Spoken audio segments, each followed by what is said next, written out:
बोलिए सतगुरु कबीर साहब की जय।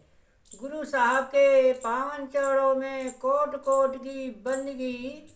आए हुए सभी प्रेमी भक्तजनों को एवं माताओं बहनों को एवं सकल समाज को साहेब बंदगी साहेब बंदगी। आज की प्रस्तुति में सुनिए सदगुरु कबीर साहब का बहुत सुंदर भजन गुरु मोहिद्दीन ही अजब जड़ी। हाँ, तो इस जड़ी के बारे में सुनिए, कितना सुंदर मार्मिक अर्थ भी जड़ी के बारे में सुनिए और गुरु मोहिद्दीन ही अजब जड़ी भजन भी सुनिए, जिससे जीव को परम सुख शांति मिले और ज्ञान का हृदय में उजेला आ जाए। ऐसा सुंदर भजन और ऐसा सुंदर अर्थ दोनों सुनिए।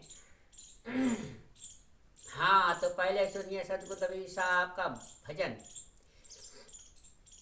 गुरु मोहिद्दीन ही अजब जड़ी, गुरु मोहिद्दीन अजब जड़ी।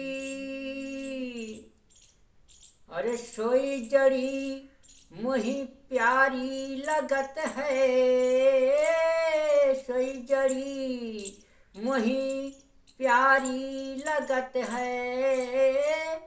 अमृत रसन भरी गुरु मोहिद्दीन अजब जड़ी।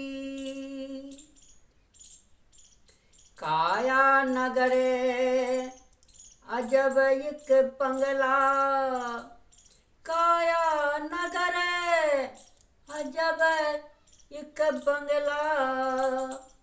तामे गुप्त धरी गुरु मोहिद्दीन अजब जड़ी, गुरु मोहिद्दीन अजब जड़ी, गुरु मोहिद्दीन अजब जड़ी। पाँचों नांगे 2500 नांगनी, पाँचों नांगे 2500 नांगिन।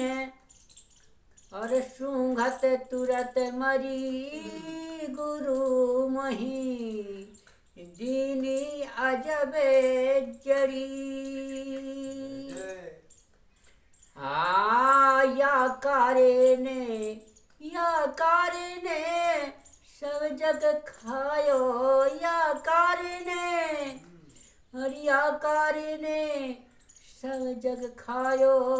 सते गुरु देखे डरी, गुरु मोहिद्दीन अजब जड़ी।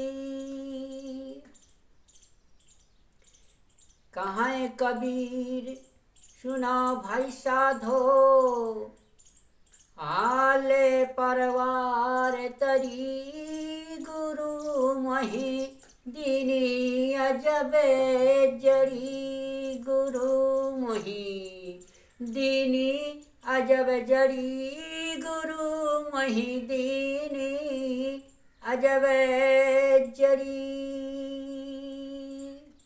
हाँ, तो बहुत सुंदर मार्मिक शब्द का अर्थ सुनिए।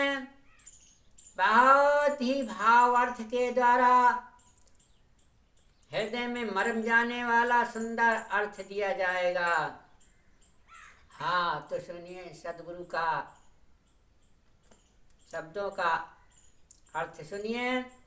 सदगुरु ने भाव व्याध नष्ट करने के लिए मुझे अद्भुत औषधि दी है।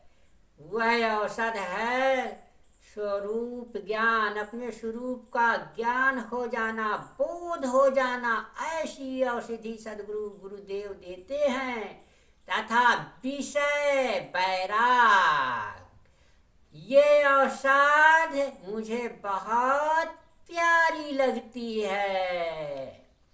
क्योंकि यह अमृत रसों से भरी हुई है। हाँ, ये सदगुरु की औषधि जो है अमृत रसों से भरी हुई है, और गुरु उपदेश भी अमृत रस से पूर्ण होता है। इसलिए गुरुओं की अमृत बाणी जरूर सुनिए, जिससे हमें अमृत रस मिले और जीव जो है अजर अमर हंस बन के सतलोक को जाए। ऐसी अमृत बाणी सदगुरु देव गुरुदेव सुनाते हैं, और उस बाणी को सुन करके जीव को जो है सत्य बोध हो जाता है।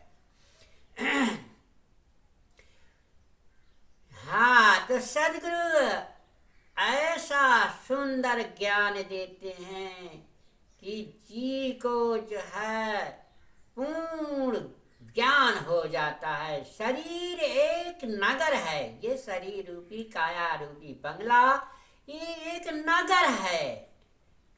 जैसे हम संसार में कई नगर देखते हैं, कौन हर नगर में घूमते हैं, संसारों में हर नगर, गांव में, गलियों में, बाजारों में, हाटों में, शहरों में अनेकों नगर घूम आते हैं। इसी प्रकार हम अनेकों नगर के समान ही हमारा शरीर भी एक नगर है। इस नगर में घूमो, इस नगर का परिचय पाओ, तब स्वरूप बोध स्वरूप अपने स्वरूप का बोध और ज्ञान होगा। और जब ज्ञान होगा तो जीव को जरूर शांति और मुक्ति का पद मिलेगा।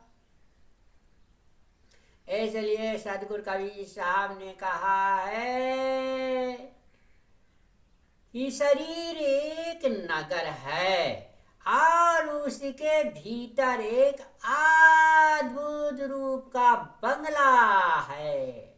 उसमें गुप्त आत्म धन सुरक्षित है।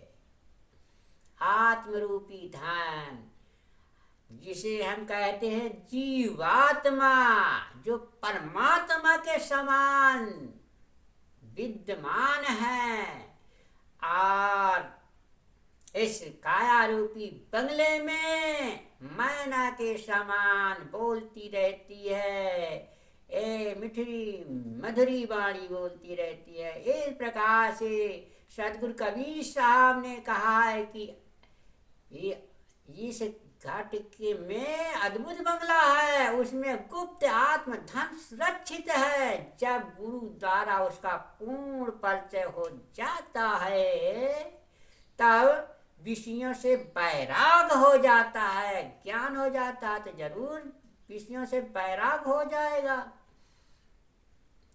इस प्रकार सदगुरु ज्ञान दे दे करके जीव को जागृत करते हैं, जागृत करके उसे बैराग ज्ञान उन्मुनी दशा में पहुंचा देते हैं और जीव को जो है ऐसा आनंद प्रदान कर देते हैं।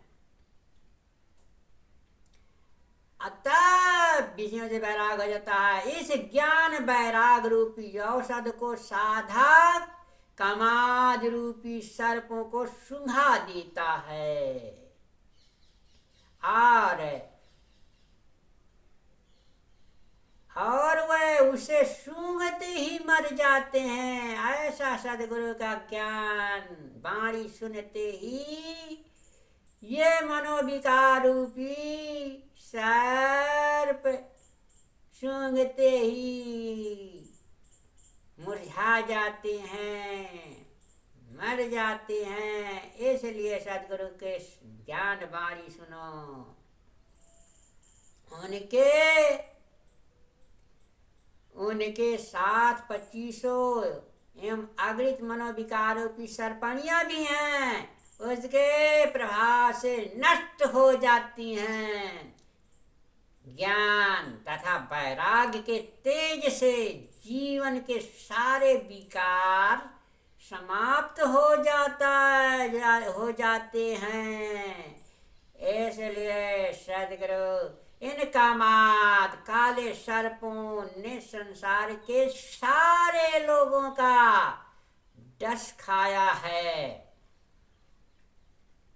तो सदगुरु कितना सुंदर मार्ग बताते हैं। यह बोध वैराग्य से संपन्न सदगुरु को ही देख कर डरते हैं। जो वैराग बोध है संपन्न है सदगुरु, ऐसे सदगुरु को देख करके ये डरते हैं।